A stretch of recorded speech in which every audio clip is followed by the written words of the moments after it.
आज हम स्टार्ट कर रहे हैं अकाउंटेंसी का सैंपल पेपर जो लेटेस्ट सीबीएसई की तरफ से इशू हुआ 2023-24 एग्जाम के लिए। ठीक है, अब सबसे पहले सैंपल पेपर को सॉल्व करने से पहले आपको पेपर का पैटर्न जानना है कि पेपर का पैटर्न है क्या। आपको जो पेपर के अंदर पार्ट्स दिखेंगे, आपका पेपर 2 पार्ट्स में डिवाइडेड होगा। हालांकि आप लोग हाफ ईयरली एग्जाम दे चुके हो, प्री बोर्ड एग्जाम दे चुके हो, तो अब आप पैटर्न से वेल अवेयर हो, बट फिर भी एक बार समझो कि पैटर्न क्या है। पार्ट ए जो है आपका, उसके अंदर आपको देखने को मिलेगी complete partnership plus company accounts. First book है आपकी 36 मार्क्स की और कंपनी अकाउंट्स है आपके 24 मार्क्स की। तो टोटल कितने मार्क्स के हुए? आपका पार्ट ए कितने मार्क्स का हुआ? 60। और पार्ट बी, अब पार्ट बी में ना, अब तक आपको प्री बोर्ड में, हाफ ईयरली में आपको ऑप्शन प्रोवाइडेड नहीं होंगे। किसी किसी के स्कूल में होंगे, किसी किसी के स्कूल में नहीं मिले होंगे। पार्ट बी में 2 ऑप्शन होते हैं, first option and second option. First option के अंदर होता है एनालिसिस ऑफ फाइनेंशियल स्टेटमेंट। ये जो आपने वॉल्यूम 3 पढ़ी है ना अपनी, ये वॉल्यूम 3 है आपकी फर्स्ट ऑप्शन। जो सेकेंड ऑप्शन है वो आपको मिलेगा कंप्यूटराइज्ड अकाउंटिंग के नाम से। जनरली सभी लोगों ने ये ऑप्शन ऑप्ट किया हुआ होता है, तो दैट मीन्स आपको इन दोनों में से सिर्फ एक ही ऑप्शन करना है। अगर आपने ये वाला ऑप्शन ऑप्ट कर रखा है तो आप इसको सॉल्व करेंगे। अगर आपके स्कूल से या आपने कंप्यूटराइज अकाउंटिंग ऑप्ट कर रखा है तो आप ये वाला ऑप्शन ऑप्ट करेंगे। आपको ये दोनों नहीं करने होते, दोनों में से कोई एक करना होता है। तो पेपर देख के कंफ्यूज मत होना कि कंप्यूटराइज अकाउंटिंग तो हमने कभी पढ़ी ही नहीं, तो पेपर में कैसे आ गया। वो ऑप्शन में है, आपको करना यही वाला है, क्योंकि जनरली सभी नहीं यही भरा हुआ होता है। ये आपकी वॉल्यूम 1, ये वॉल्यूम 2 और ये वॉल्यूम 3 है। कंप्यूटराइज अकाउंटिंग आपको नहीं करनी।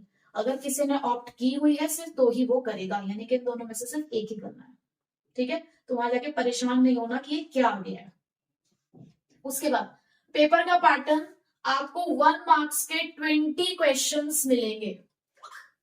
1 मार्क के आपको 20 क्वेश्चंस मिलेंगे। ठीक है, एमसीक्यू, रीजन असर्शन, कुछ इस तरीके से आपको क्वेश्चंस मिलेंगे।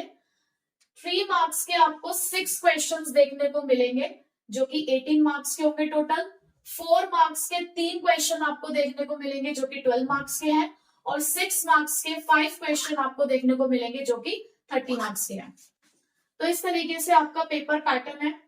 और अब हम स्टार्ट करते हैं कि किस तरीके से आपको क्वेश्चन को सॉल्व करना है, यानी कि पहले क्या करना है और बाद में क्या करना है, वो हम सैंपल पेपर के थ्रू ही समझ लेते हैं कि पेपर को अटेम्प्ट भी कैसे करना है। ठीक है, तो पार्ट ए हमारा स्टार्ट हुआ। देखो, ऐसा कोई हार्ड एंड फास्ट रूल नहीं है कि पहले पार्ट ए ही करना होता है या पहले पार्ट बी ही करना होता है।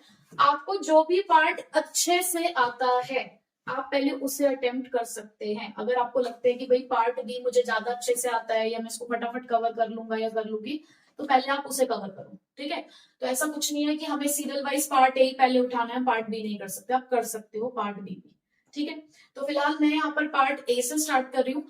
अब देखो, आपको पता है कि सबसे पहले हमारे पास एमसीक्यूज आते हैं। 1 से लेकर 16 तक एमसीक्यू होंगे आपके पार्ट ए में। तो अब आपको ऐसे नहीं करना कि आपने 5 एमसीक्यू कहीं कर दिए, 5 एमसीक्यू कहीं कर दिए।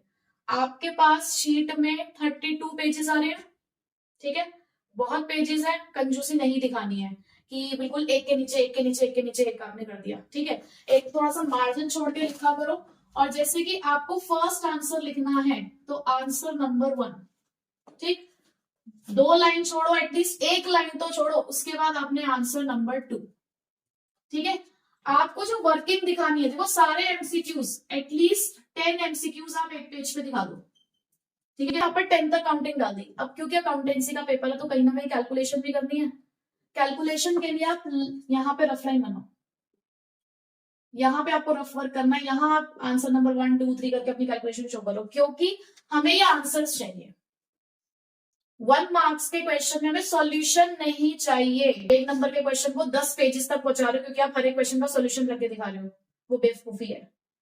आपने 10 क्वेश्चन पहले पेज पे लिखे, उसका सॉल्यूशन आप यहाँ साइड में रफ लाइन में कर रहे हो, बस इनफ है। हमें यहाँ पे सिर्फ ABCD में ही आंसर चाहिए। सॉल्यूशन नहीं चाहिए, सॉल्यूशन आप यहाँ कर रहे हो, दैट्स इनफ। अब चलते हैं अपने क्वेश्चन नंबर 1 की तरफ। देखो क्वेश्चन नंबर 1 क्या है, A and B are partners sharing profit and losses in the ratio of 3:2. C is admitted for the 1/4 share and for which 30,000 and 10,000 are credited as premium to A and B respectively. The new profit sharing ratio. आपसे new ratio पूछी गई है। कौन से chapter का question है? Admission. ठीक है, अब न्यू रेशो पूछी है, लेकिन न्यू रेशो फाइंड आउट कैसे करें? आपको क्वेश्चन में ओल्ड रेशो गिवन है और ये जो हमें प्रीमियम दे रखा है, प्रीमियम फॉर गुडविल, ये क्यों दे रखा है? यहाँ से क्या मिलेगा?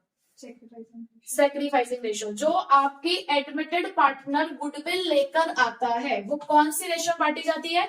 Sacrificing ratio. तो अगर मैं फर्स्ट क्वेश्चन की बात करूं तो फर्स्ट क्वेश्चन में उन्होंने कहा कि एक को 30,000 मिलते हैं और एक को 10,000 मिलते हैं, तो सैक्रिफाइसिंग रेशो क्या है?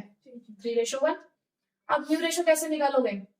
पहले आपको चेक करना है कि उनका सैक्रिफाइस शेयर कितना है।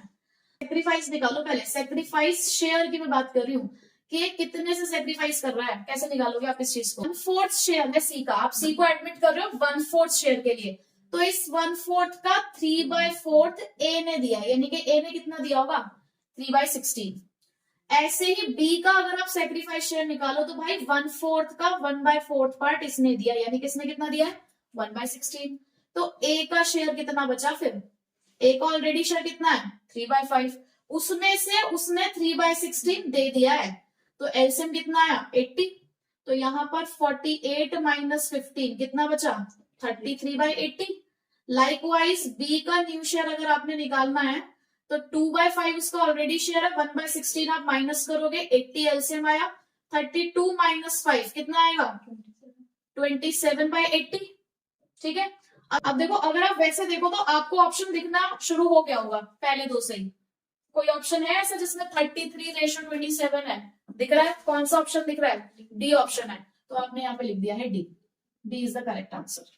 ठीक है, वैसे आपको अगर बड़े वाला क्वेश्चन होता तो हम सी का पहले डिनोमिनेटर सेम करते, उसके भी अपॉन में 80 बनाते, तब जो आंसर आता फिर आप उसको लिखते।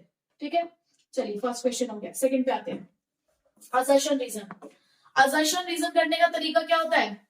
सबसे पहले इस माइंडसेट के साथ क्वेश्चन को पढ़ना है कि क्या जो बात लिखी हुई है वो सही है। पहले तो सिर्फ इतना सोचना है ट्रू है या फॉल्स है, बस दोनों स्टेटमेंट के लिए। देखते हैं, बैटमैन, अच्छा, Batman a partner in a firm with 4 partners have advanced a loan of ₹50,000 to the firm for last 6 months of the financial year without any agreement. He claims an interest on loan of 3,000, the firm being in loss for the year. बताइए क्या ये सही है? हमने यहाँ पर ये पढ़ा है कि एक profit and loss appropriation account बनाया जाता है जिसमें पार्टनर से रिलेटेड चीजें दी जाती हैं, लेकिन दो एक्सेप्शंस पढ़े हमने। दो एक्सेप्शंस क्या है? Loan provided by a partner to the firm और rent paid to a partner. Interest on loan paid to a partner और rent paid to a partner. देखो आपको इंटरेस्ट ऑन लोन पे करना ही पड़ेगा पार्टनर को, चाहे आपको प्रॉफिट हो या लॉस हो, क्योंकि उसको हम क्या मान के चलते हैं? Charge against profit. तो पहली बात तो यहां से क्लियर हुई कि लोन पे इंटरेस्ट तो देना पड़ेगा, बट उन्होंने एग्रीमेंट नहीं बनाया हुआ है, तो कितना दोगे? 50,000 का लोन है, अप्लाई करो provisions of Indian partnership act 1932, जिसमें लिखा हुआ है कि अगर एग्रीमेंट नहीं है तो 6% पर एनम के हिसाब से आपको देना पड़ेगा। तो अब यहाँ देखो 50,000 का लोन है, 50,000 का लोन है 6% के हिसाब से, पर आप यहीं पर अगर मत गलत हो जाना, आपको पता है कि यहाँ पर 6 महीने ही हुए हैं अभी उसे लोन दिए हुए, तो 6/12 आपको करना पड़ेगा। तो बताइए जरा यहाँ पे कितना इंटरेस्ट बैठता है फिर? तो 1500 बैठता है, लेकिन यहाँ पर उन्होंने किस चीज की बात कर दी है? 3,000 का इंटरेस्ट बोला है, तो ए इनकरेक्ट हो गया, ए ही इनकरेक्ट हो गया, सीधे ऑप्शन नहीं मिल गया। तो आगे रीजन पढ़ने की जरूरत है? हमें आगे रीजन पढ़ने की जरूरत ही नहीं पड़ी, हमें यहीं पे पता चल गया कि D is the correct answer, क्योंकि यहाँ पे लिखा है ए इज इनकरेक्ट।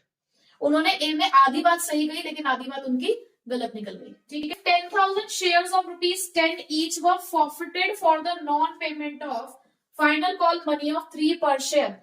अगर हम 10,000 शेयर्स फॉरफिट करने जा रहे हैं, ठीक है, 10 रुपए का एक शेयर, और क्या पैसा नहीं मिला? ₹3 नहीं मिले फाइनल कॉल के, तो कितने मिल गए होंगे? ₹7 मिल गए थे। ओनली 7,000 ऑफ दीज शेयर्स वर री इशूड। 7,000 फॉरफिट किए थे, लेकिन री इशू कितना करने जा रहे हो आप? 7,000 शेयर्स को। 10,000 शेयर्स फॉरफिट किए थे, 7,000 आप री इशू कर रहे हैं at the rate ₹11 per share as fully paid up. क्या मतलब है इस लाइन का? कि ₹10 का शेयर ₹11 में आप री इशू करो, दैट मीन्स प्रीमियम पर आप इसको री इशू करने जा रहे हैं। Then what is the minimum amount that the company must collect at the time of reissue of the remaining 3,000 shares? उन्होंने बेसिकली आपसे पूछा है कि मिनिमम री इशू प्राइस क्या है। मैंने आपको समझाया है, दो चीजें आपको जरूर पता होनी चाहिए, मिनिमम री इशू प्राइस और मैक्सिमम डिस्काउंट। देखो, आप मैक्सिमम डिस्काउंट कितना दे सकते हो? जितना पैसा आपको मिल चुका है। ₹7 पर शेयर आप मैक्सिमम डिस्काउंट दे सकते हो, तो री इशू कितने पे करोगे? कम से कम ₹3 पे। तो ₹3 पर शेयर के हिसाब से आप री इशू प्राइस कलेक्ट करोगे। टोटल 3,000 शेयर है आपके पास, तो कितना पैसा कलेक्ट कर लोगे ₹3 के हिसाब से? 9,000। तो करेक्ट ऑप्शन क्या मिला हमें इसके अंदर? B option is the correct. ठीक, तो इसका और वाला क्वेश्चन भी है। अगर कभी भी आप और वाला क्वेश्चन अटेम्प्ट करते हो, तो जैसे आपने सपोज करो फर्स्ट वाला पार्ट अटेम्प्ट नहीं करा, आप दूसरा पार्ट अटेम्प्ट कर रहे हो, तो इसको होने से पहले ना आप ऐसे और लिख देना यहाँ पे कि आपने और वाला पार्ट अटेम्प्ट किया। क्यों? On 1st April 2022, Galaxy Limited had a balance of ₹8 lakh in securities premium account. Securities premium account के अंदर सिक्योरिटीज प्रीमियम रिजर्व है हमारे पास ₹8 लाख का।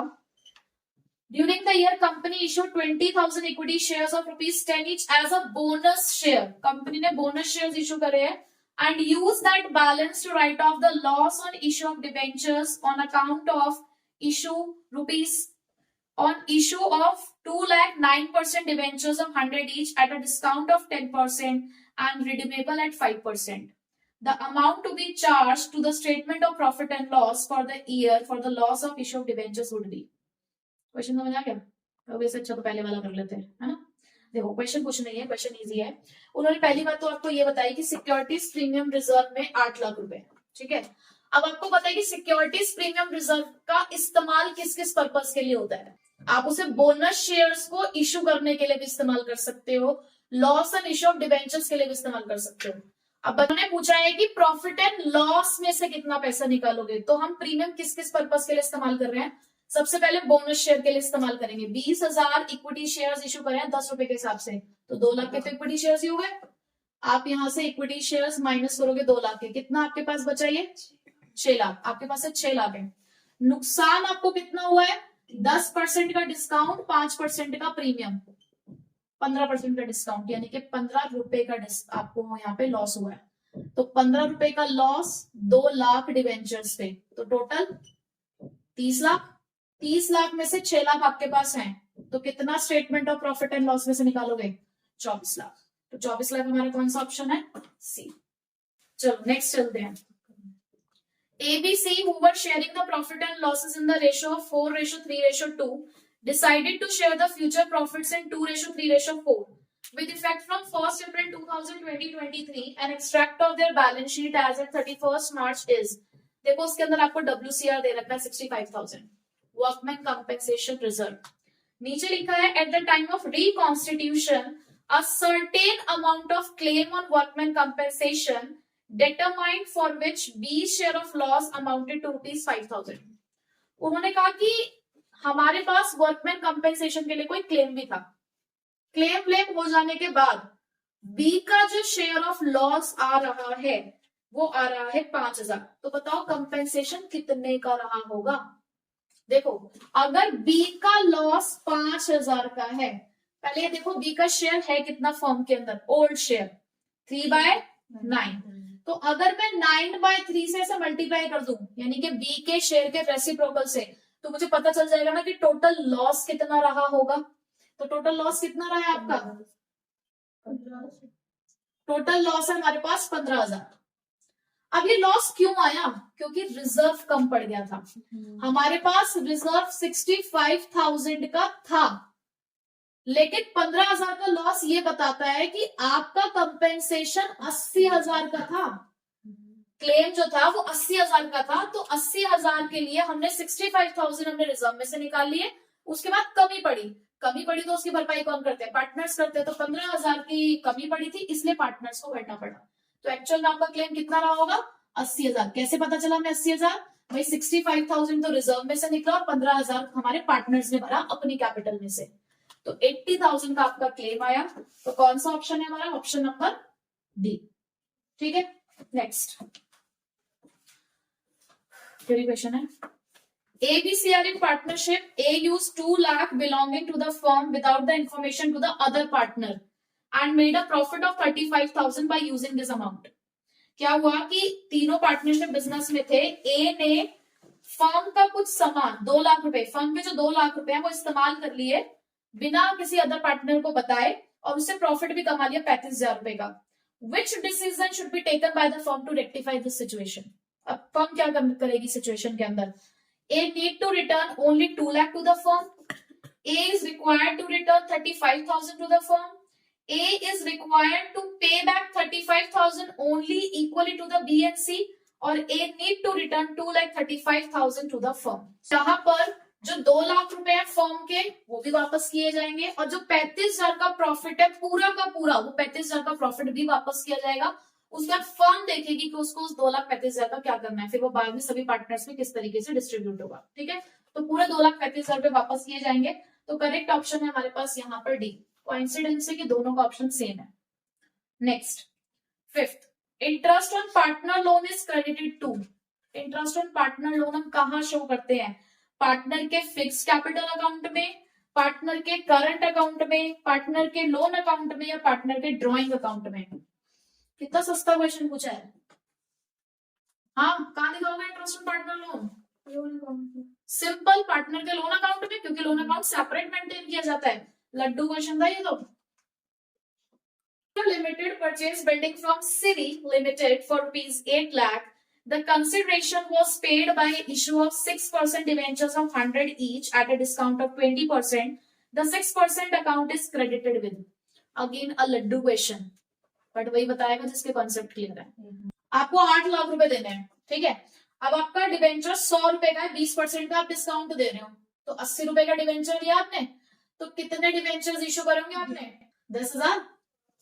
एम आई करेक्ट, 10,000 डिवेंचर है। अब 10,000 इंटू 100, 10 लाख, 20 लाख, तो ये आ गया आपका 10 लाख। ऑप्शन क्या हो गया इसका, बी। जरूरत क्या है। चलो अब थ्योरी क्वेश्चन। अब जिसको अगर प्रैक्टिकल नहीं आता वो थ्योरी कर ले, और जिसको दोनों नहीं आता वो तुक्का लगा ले, पर छोड़ के नहीं आना है। Which of the following statement is incorrect. देखो जब भी ऐसे क्वेश्चन पढ़ो ना, तो जब आप रीडिंग टाइम होगा आपके पास, भाई इनकरेक्ट है या करेक्ट है उसको सर्कल मार लेना कि इनकरेक्ट ऑप्शन बताना है कि इनकरेक्ट कौन सा है।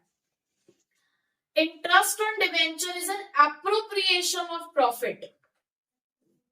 वो तो पहले ही इनकरेक्ट लग रहा है मुझे तो पहले ही इनकरेक्ट लग गया, फिर भी एक बार नजर डाल लेते हैं बाकियों पे। Debenture holders are the creditors of the company, बिल्कुल सही बात है।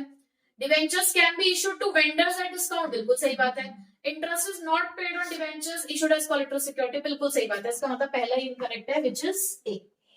ठीक है, नेक्स्ट, रीजन असर्शन।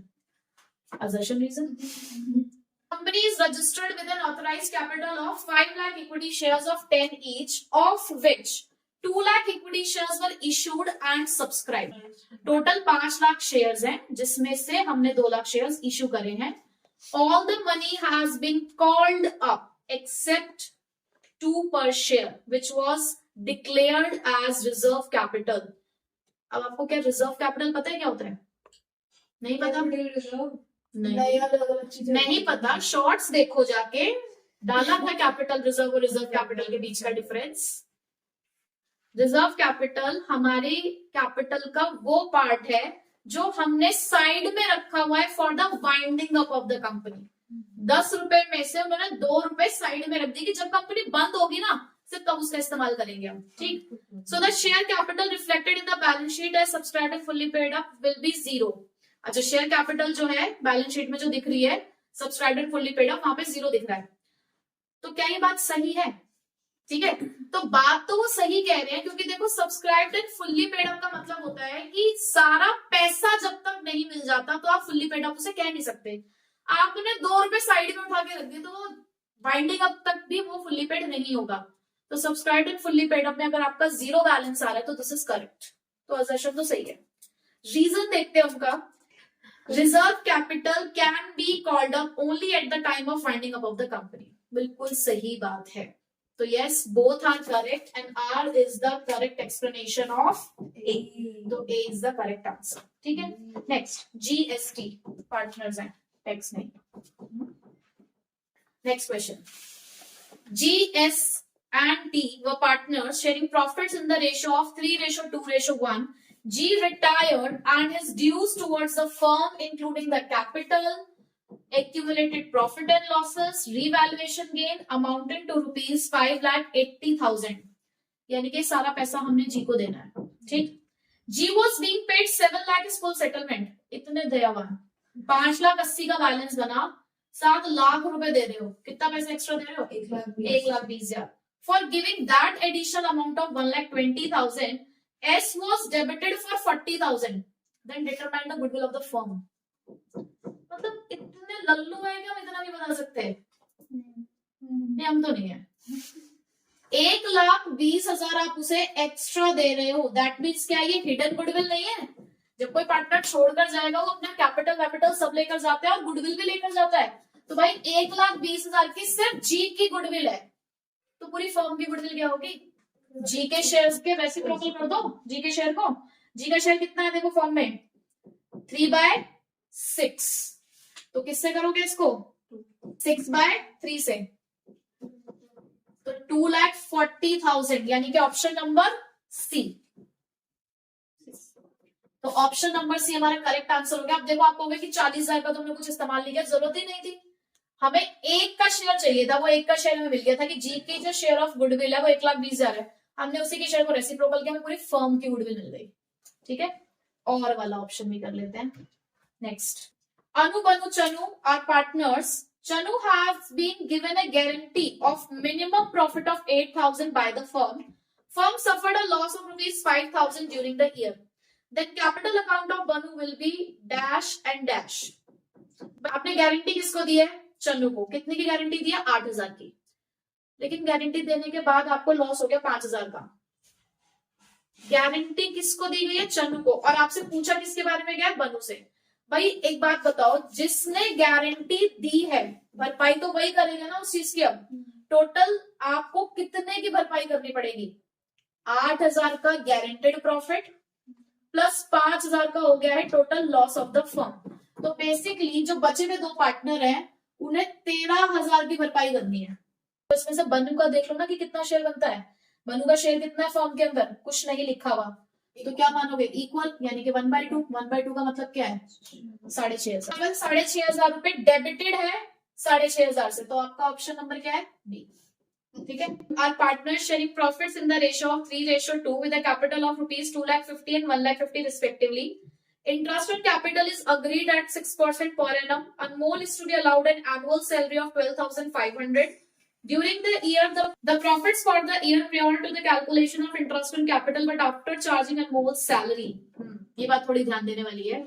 उन्होंने बोला कि जो प्रॉफिट है वो इंटरेस्ट ऑन कैपिटल से तो पहले का है, लेकिन सैलरी के बाद का है। इसका मतलब आपने इस 62,000 में से 12,500 की सैलरी माइनस कर दी है।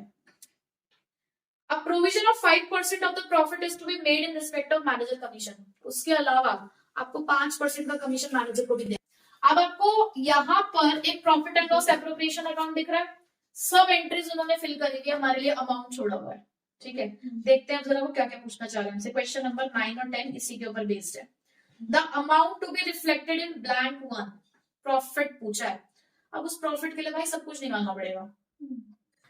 सबसे पहले इंटरेस्ट ऑन कैपिटल 2,50,000 का 6% 15,000 और 1,50,000 का 6% 9,000, तो टोटल इंटरेस्ट आ गया आपके पास 24,000। ठीक है, अब देखो हमें सबसे पहले चाहिए by profit and loss account, यानी कि पहले हमें 10th क्वेश्चन बेसिकली सॉल्व करना पड़ेगा, उसके बाद हम 9th सॉल्व कर पाएंगे। यहाँ पर उन्होंने प्रॉफिट दिया है before interest and capital but after Anmol's salary. तो आपको पहले अनमोल की सैलरी क्या करनी पड़ेगी, प्लस। तो आपके पास कितना प्रॉफिट है, 74,500। लेकिन अभी आपका प्रॉफिट करेक्ट नहीं हुआ। हाँ, अब निकालना हमें मैनेजर्स कमीशन। अब यहाँ पे बहुत ही ज्यादा ध्यान देने वाली बात है, जरा लास्ट वाली लाइन एक बार दोबारा से पढ़ते हैं। A provision of 5% of this profit. This का मतलब वो कौन से वाले प्रॉफिट की बात कर रहे हैं, ये जो 62,000 का प्रॉफिट है वो इसकी बात कर रहे हैं। बट अगर इसी की प्लेस पे लिखा होता a provision of 5% of net profit, जो क्वेश्चन आपने अब तक अपने बुक में देखे हैं, तो नेट प्रॉफिट का मतलब था आप इसका 5% निकालते। बात समझ आ रही है डिफरेंस। तो इसलिए क्वेश्चन को बहुत ध्यान से पढ़ना है कि क्या लिखा हुआ है। सीबीएसई यही करती है, एक दो क्वेश्चन ऐसे जरूर डालेगी जहां पर आप अटकोगे और गलत करोगे। तो 62,000 का 5% जब आप निकालोगे तो वो आया आपका 3100।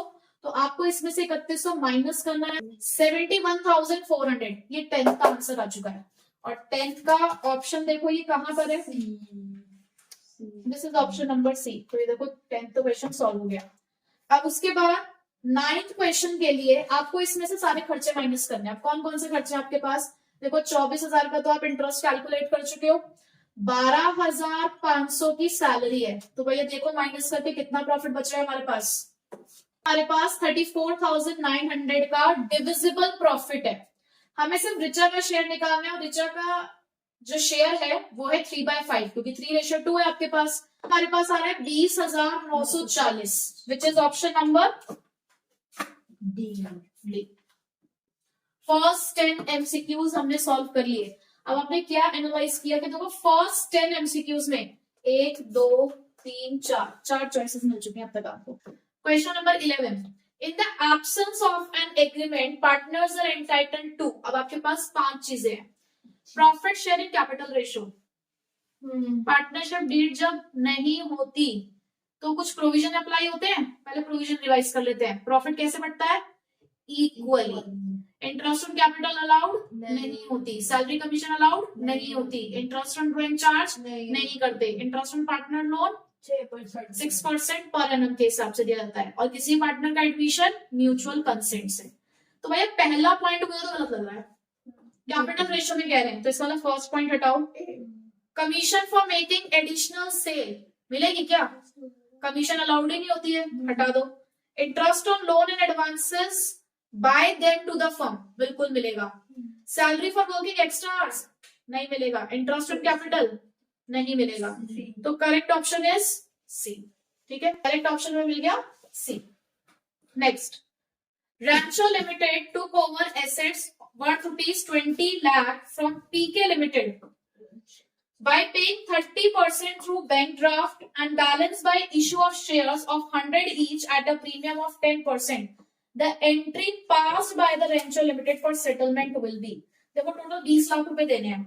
20 लाख में से उन्होंने 30% पैसा, 30% मतलब 6 लाख, 20 लाख में से 6 लाख दे दिए गए हैं, तो कितना पैसा और देना है, 14 लाख, 14 लाख रुपीज और देना है। 20 लाख में से 6 लाख चले गए, तो आपको बचा हुआ पैसा कितना देना है, 14 लाख। ठीक है, अब कैसे देना है, 100 रुपए का शेयर है, 10% का प्रीमियम यानी कि 110 रुपए के हिसाब से।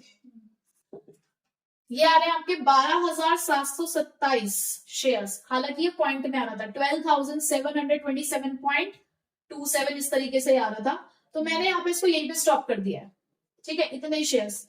तो जरा देखो इससे मिलता जुलता आपको कहाँ मिल रहा है। पहला ऑप्शन है पीके लिमिटेड में 20 लाख है, ये सभी में कॉमन होगा और ये सही भी है।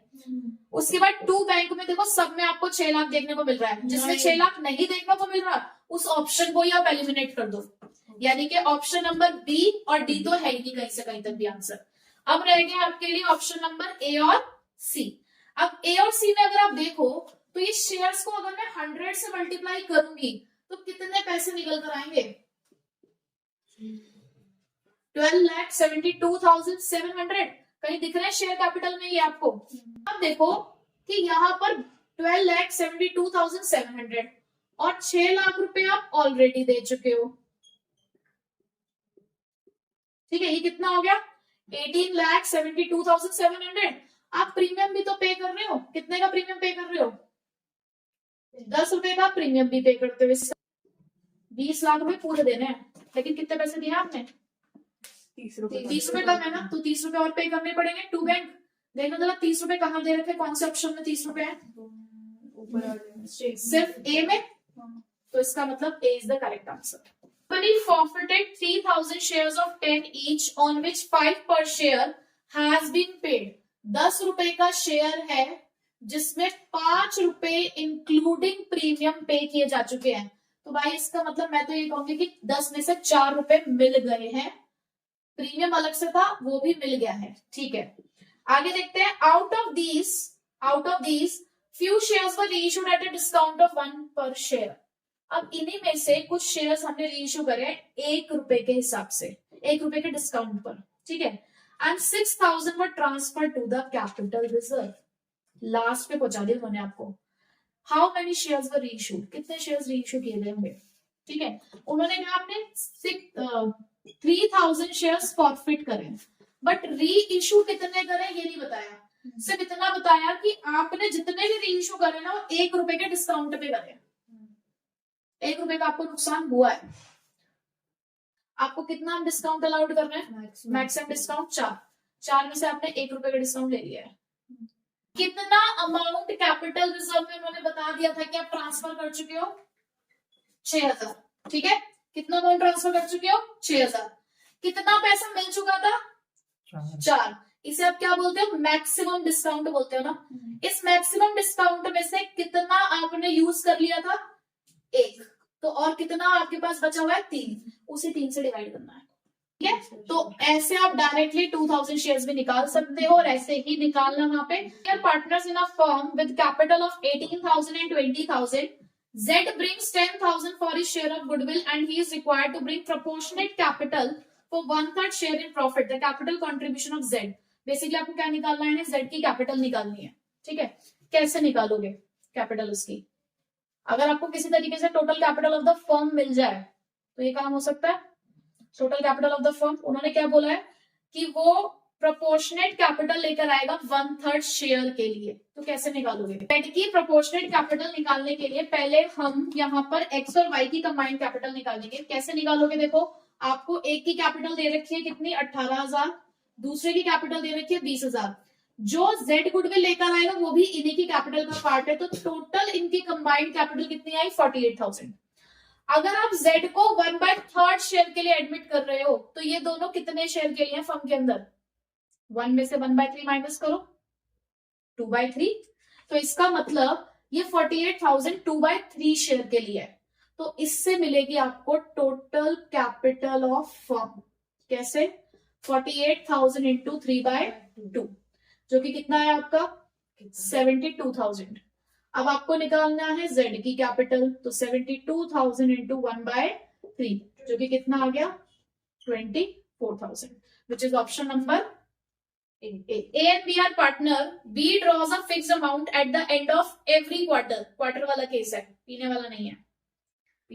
Interest on drawing is charged at the rate 15% per annum at the end of the year. Interest on B's drawing is 9,000. Drawings of B1. बहुत इजी क्वेश्चन है। आपको बेसिकली निकालनी है पर क्वार्टर की ड्रॉइंग्स निकालनी है, ठीक है। आपका फॉर्मूला होता है total drawings into rate into months, ठीक है, इक्वल्स टू आपका इंटरेस्ट निकल कर आता है। हमें टोटल ड्रॉइंग्स निकालना है। रेट हमें दे रखा है कितना? 15/100। मंथ्स कितना लोगे? कौन सा केस दे रखा है आपको? At the end of each quarter कितने मंथ्स के लिए होता है? 4.5 divide by 12 which is equals to the 9,000, ठीक है। बेसिकली आपको इसको सॉल्व करना है। तो टोटल ड्रॉइंग्स आ गई आपकी 1,60,000 की। पर क्वार्टर पूछा है तो डिवाइड बाय 4 कर दोगे, तो पर क्वार्टर आपकी ड्रॉइंग्स कितनी हो गई? 40,000। कौन सा ऑप्शन है? ऑप्शन आया आपका बी। और वाला क्वेश्चन भी देख लेते हैं। Shyam, Gopal, Arjun are partners carrying on garment business. Shyam withdrew 10,000 in the beginning of each quarter. Gopal withdrew garments amounted to rupees 15,000 to distribute to its flood victims, and Arjun withdrew 20,000 from his capital account. The partnership deed provides for the interest on drawing at the rate 10%. The interest on drawing charged from Shyam, Gopal and Arjun at the end of the year. 3 अलग अलग case है। पहले वाले ने beginning of each quarter के लिए 10,000 निकाले, तो उसके लिए तो आप सीधे से निकाल दोगे। 10,000 उसने बिगनिंग में निकाले, तो पूरे साल में 40,000 निकाले। रेट है हमारे पास 10% इंटू 7.5 डिवाइड बाय 12। पहले वाले के लिए इंटरेस्ट आ रहा है 2,500। कौन सा ऑप्शन दिख रहा है?